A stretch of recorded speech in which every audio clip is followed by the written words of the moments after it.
In this SolidWorks tutorial, we're going to go over exploded views, how they're helpful, especially when you're showing off intricate components and you're putting together instructions for a customer or an assembler where there's components where it's unclear how they go together.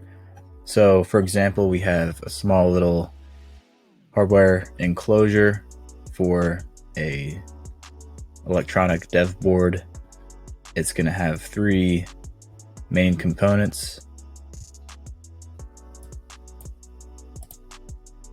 down here.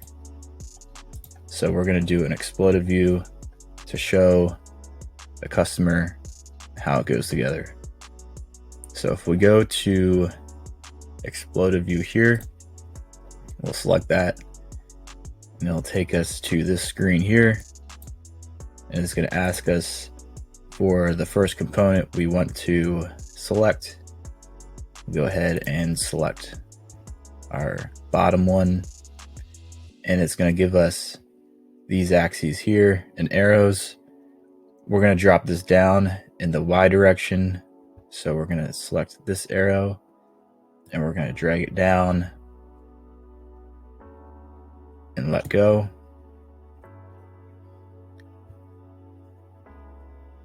We're going to hit OK. And now if we go to our configurations mode, and down here it'll show our step 1 of our exploded view. So we're going to right click, we're going to continue editing our next component.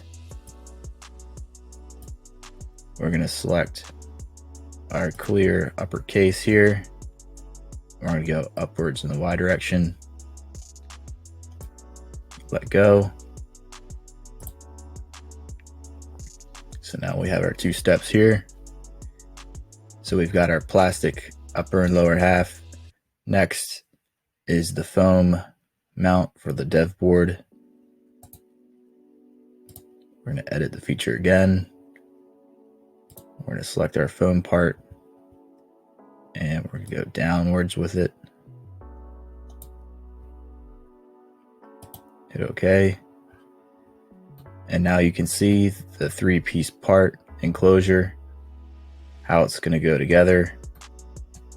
It's really handy for, like I said, customer instructions or internal instructions for your company on how assemblies go together. There you have it, pretty straightforward. Drop a comment on what other exploded view tutorials you'd like to see in SolidWorks. Subscribe to the channel. See you next time.